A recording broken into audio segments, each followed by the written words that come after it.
그리고 자동차 딜러로 일을 하고 있는 사람이죠. 사실 제 얘기를 하기까지 굉장히 망설여지고 어떤 식으로 운을 띄어야 할지 많이 고민이 되었지만 용기 내 한 글자 한 글자씩 글을 써봅니다. 앞서 말한 것처럼 저는 딸을 둘을 둔 딸부자 아빠인데요. 큰아이는 올해 대학생이 되었고 둘째 아이는 올해 고등학생이 되었어요. 둘 다 이제는 다 큰 숙녀들이라 예전만큼 애교도 없고 같이 있으면 서먹할 때가 한두 번이 아닌데 그래도 제 눈엔 마냥 애기들 같네요. 저는 애들 엄마 소개를 저희 형수를 통해 받게 되었어요.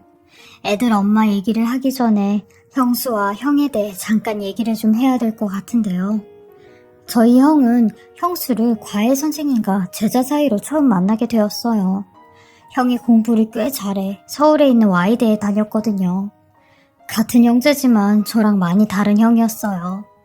동네에서도 꽤 소문난 수재여서 형이 방학 때 고향에 내려왔다 하면 동네 중고등학교 다니는 애들은 다들 옆구리에 문제집을 하나씩 끼고 저희 집으로 왔어요. 저는 워낙 공부보다는 축구나 뜀박질을 하는 게 더 재밌었기에 방학 때만 되면 운동장에서 볼을 차기 바빴어요. 저랑 동창인 친구들도 다 절 보며 야 용서가 네 형은 Y대까지 다니는데 너는 왜 그러냐? 라는 말을 밥 먹듯이 들었죠.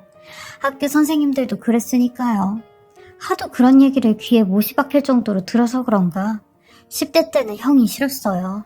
형이 딱히 저한테 뭘 잘못한 것도 없는데 그냥 형이 밉더라고요. 그러면서 동시에 형을 선망하기도 했죠. 저희 부모님은 두 분 다 시골 분들이셔서 그런가 공부는 지가 알아서 해야 된다라는 마인드를 갖고 계셔서 딱히 저한테도 공부하라는 소리는 안 하셨어요. 되려 농사일이나 배워서 일손 하나 더 생기면 좋다고 하셨던 분들이시거든요. 저희 어머니도 맨날 절 보며 나중에 네 형은 대학교 졸업하고 어디 대기업인가 뭔가 거기에 취직한다니까 농사일은 안 할 거 아니여. 그러니까 너라도 농사일을 좀 도우면 가난한 우리 집에 보탬이 되지 않겠냐? 라고 하셨죠. 하지만 저는 농사일도 가난한 집안 상황도 크게 관심이 없었어요. 근데 형은 다르더라고요. 맞이라서 그런가 이런 가난한 저희 집 사정을 누구보다 더 잘 알고 있기에 대학 입학과 동시에 과외를 엄청 많이 하고 다녔어요. 형 말로는 그 당시에도 서울에서 내노라 하는 부잣집 자녀들은 다들 과외를 받는다고 하더라고요. 그래서 자기 실력만 좋으면 아줌마들 사이에 소문이 나서 과외를 3-4개씩 하는 건 일도 아니라고 했죠. 그러면서도 형은 학교에서 장학금까지 받고 공부를 했어요. 지금 생각해보면 형이 인간이 맞았나 라는 생각까지 든다니까요. 참 대단한 사람이었죠. 이렇게 바쁘니 어느 순간부터는 집에도 잘 내려오지 않고 돈은 계속 아버지 통장에 붙여드리며 명절 때나 오더라고요. 저는 항상 명절 때마다 형과 같은 방에서 자곤 했는데 그때 형의 속 얘기를 많이 듣곤 했어요. 그래서 엄마랑 아버지가 모르는 형의 속마음도 저는 알고 있었죠. 부모님은 형이 대기업에 취직할 거라고 알고 계셨는데 사실 형은 법조인이 되는 게 꿈이라고 했어요. 용서가 사실 나는 법조인이 되고 싶다. 아버지 어머니한테는 그냥 졸업하면 대기업에 취직한다고 했지만 실은 어렸을 때부터 원했던 거야. 근데 법조인이 되려면 사법고시 준비도 해야 되고 시험 준비하다 보면 기간이 얼마나 걸릴지도 모르잖아. 그럼 그 기간 동안 돈은 누가 벌고 네 대학 등록금은 누가 내냐? 그래서 요즘 나도 생각이 많다. 라고 하는 겁니다. 저는 그런 형의 속내를 듣곤 형, 난 대학 안 가. 내가 형처럼 뭐 머리가 좋은 것도 아니고 그렇다고 끈기가 있는 것도 아니고 나 원래 공부랑은 안 친한 거 몰라? 난 어차피 대학 안 갈 거니까 내 대학 등록금은 걱정하지 말고 형이 하고 싶은 거 해. 라고 했어요. 그러니 형이 저를 빤히 쳐다보더라고요. 옛날에 형 같았으면 그게 무슨 소리냐고 절대적으로 대학은 가야 된다고 고함을 쳤을 텐데 그때 형은 그냥 가만히 제 말만 듣고 있더라고요. 저는 그런 형의 모습에 정말로 형이 간절하구나 라는 생각이 들었어요. 그리고 진심으로 형이 법조인이 되었으면 좋겠다고 염원했죠. 하지만 이런 착실하고 바른 형에게 생각지도 못한 일이 생기고야 말았어요. 형의 인생에 아주 큰 오점이 생기게 되었죠. 바로 형이 과외를 시키던 17살짜리 여자애가 임신이 된 겁니다.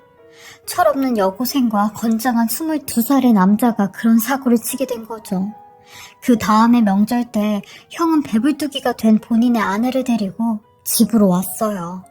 그 모습에 저희 엄마는 들고 있던 빗자루로 형을 내리치셨고, 아버지는 그런 엄마 뒤에서 뻐끔뻐끔 연달아 줄담배만 피워대셨어요. 그리고 저는 그 난리통에 배가 부른 형수를 데리고 밖으로 나왔죠. 형수는 저보다 3살이 어린 사람이었어요. 그저 말없이 울기만 하는데 저는 그런 형수에게 손수건을 건네주며 울지 마시라고, 엄마가 울면 애도 운다고 했죠. 그러니 그 말에 더 엉엉거리며 울더라고요.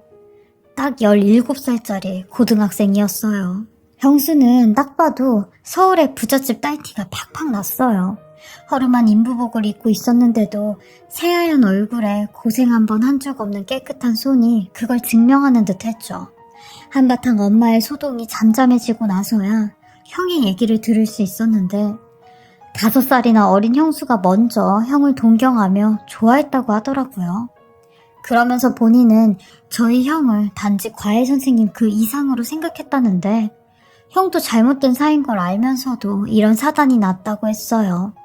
그리고 나서 형수 부모님이 이 사실을 알곤 난리가 나셨다는 겁니다. 당연히 그러셨겠죠. 형수 부모님은 형을 신고한다는 둥, 가만히 안 두겠다는 둥, 본인 딸한테 병원까지 가자는 말을 했대요. 그리고 장인되는 사람이 형에게 손을 올리니 형수가 본인 아버지를 딱 가로막으며 이 사람은 아무 잘못 없다고, 때릴 거면 나를 때리라고 했다는 겁니다. 형수 부모님은 완전히 뒷목 잡고 본인 딸이랑 형이랑 떼어놓으려고 하니 형수가 이 사람이랑 나랑 떼어놓는 순간 나는 저 세상 사람 되는 거라고 그렇게 하려고 엄포를 놨대요. 그러니 부모 이기는 자식 없다고 결국 형수 부모님도 지금 집 나가버리면 이 시간 이후로부터는 우리랑 완전히 남남이라고, 연 끊고 사는 거라고, 너 우리랑 연 끊고 살 수 있냐고 해도 형수는 아랑곳하지 않고 집을 나왔다는데, 집을 나와도 갈 데가 없으니 결국 저희 집으로 온 겁니다. 엄마는 그 말을 쭉 듣고는 바닥을 몇 번이나 치시며 어쩌겠냐고, 우리가 데리고 살아야지 하셨고, 형수 부모님한테도 연락을 드렸어요. 이왕 이렇게 된 거 어쩌냐고, 두 애들 같이 살게 해야 되지 않겠냐고 했대요. 그러니 형수 어머니께서 저희 엄마한테 가진 모진 소리를 하시며 딸 하나 없는 셈 칠 거니까 2번 다시 연락하지 말라고 하셨대요. 그러니 저희 부모님이 이 어린 형수를 데리고 살면서 출산과 산후조리 그리고 검정고시까지 다 치르게 했죠. 하필이면 그때 또 형이 나라의 부름을 받고 군대에 가 있었거든요. 엄마는 다 늙어서 애를 또 하나 키우는 기분이라며 평생을 속 한번 썩인 적 없던 놈이 왜 나이 먹어서 이렇게 부모 속을 썩이냐며 한탄을 하셨어요.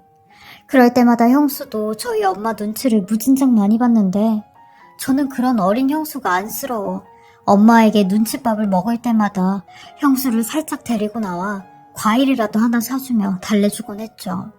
형수는 항상 절 보며 아주버님은 참 마음이 따뜻하신 분 같다고, 이 집 남자들은 다들 성품이 이렇게 따뜻한 것 같다며 나중에 제가 아주 좋은 여자 한 명 소개해 줄 테니까 조금만 기다리라고 했어요.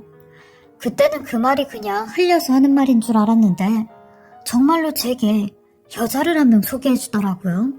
근데 그 여자가 바로 형수님의 쌍둥이 여동생이었어요. 형수님이 조카를 출산하고 3년 뒤 20살이 되었을 때 그때 처음으로 형수님의 쌍둥이 여동생이 저희 집에 찾아왔어요. 그동안 형수님과 전화와 편지로만 서로 연락을 주고받았는데 쌍둥이 여동생이 20살이 되면서 집으로부터 조금 자유로워져 제일 먼저 본인 언니를 보러 온 거였죠. 둘이 사이가 얼마나 좋은지 서로 보자마자 부둥켜 안고 우는데 저 어린 것들이 얼마나 보고 싶었으면 저럴까 하는 생각까지 들었죠. 그리고 나서 형수님의 쌍둥이 여동생이 저희 집에서 며칠 있다가 간다고 했는데 그때 형수님이 조심스럽게 본인 동생이 어떠냐고 물어보시더라고요. 사실 처음에는 별 생각이 없었는데 형수님과는 정반대의 성격이었던 여동생이 점점 마음에 들기 시작했어요.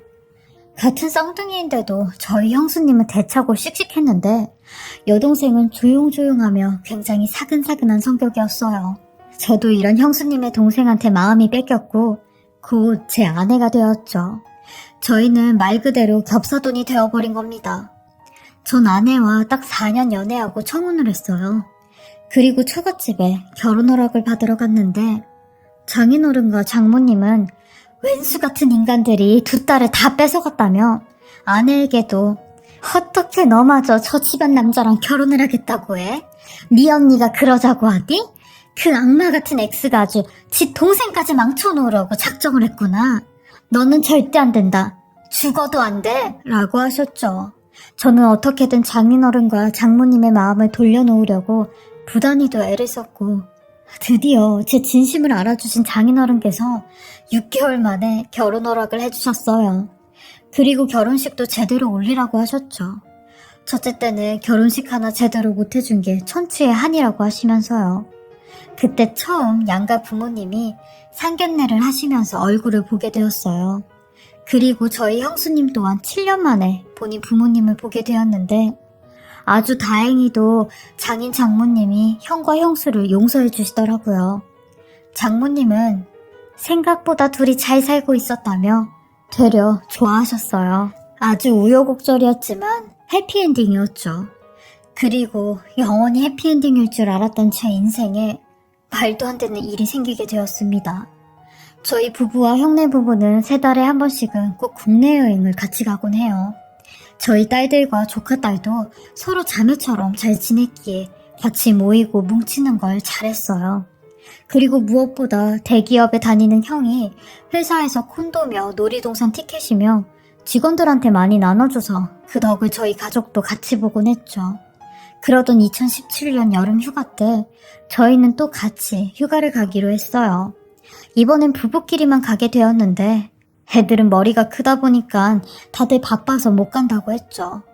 그래서 하는 수 없이 저희끼리라도 가자고 했고 강원도로 동해바다를 보러 가자고 했어요. 그리고 저는 그날 일찍 퇴근을 해 먼저 가서 낚시라도 하고 있겠다고 했는데 집에서 살림을 하는 형수님이 자기도 먼저 가서 식사랑 이것저것 준비를 하고 있겠다며 같이 가자고 하더라고요.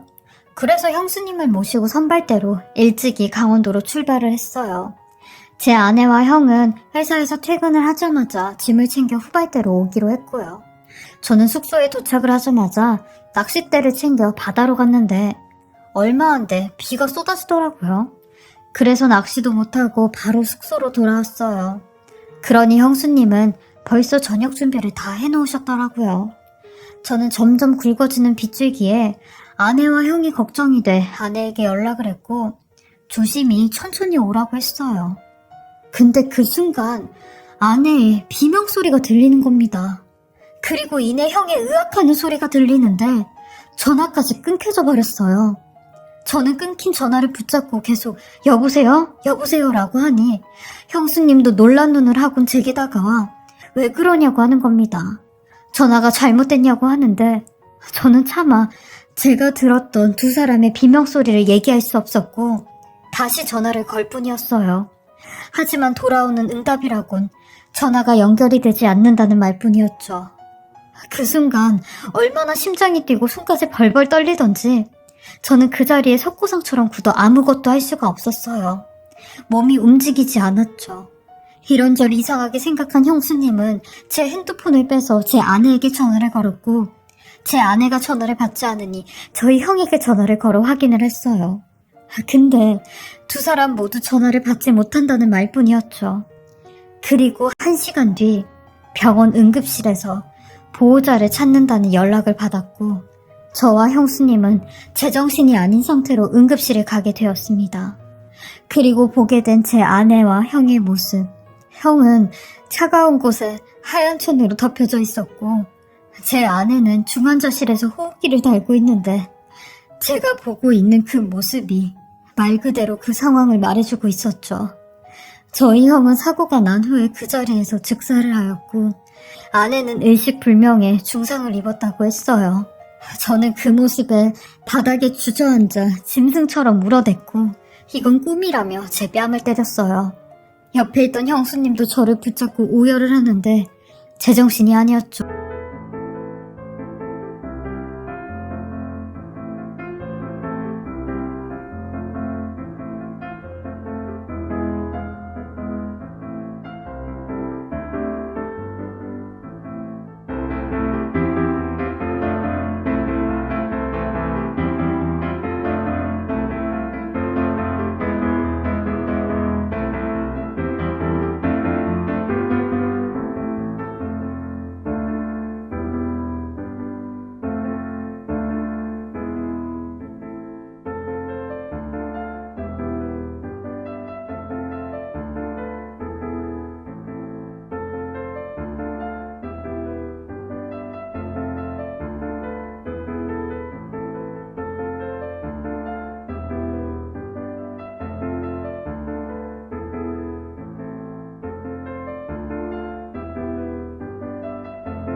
병원에서 사고 경위를 말해주는데 제대로 들리지도 않았어요.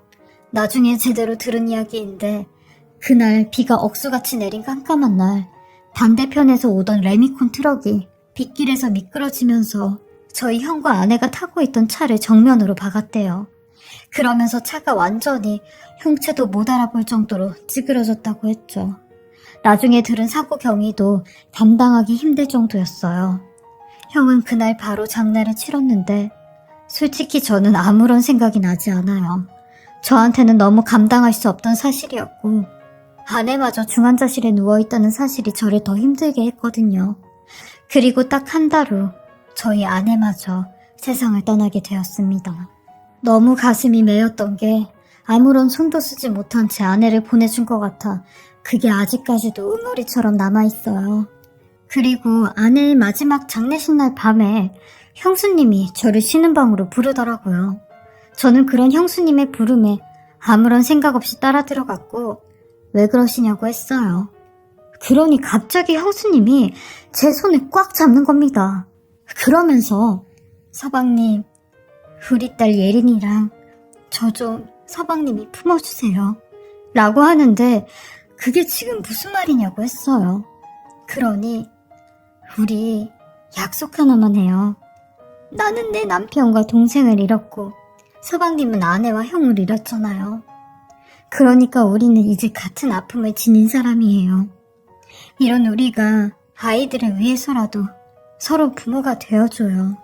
나는 우리 조카 딸들의 이모이자 엄마가 되어줄 테니까 서방님은 우리 딸한테 작은 아빠이자 아버지가 되어주세요.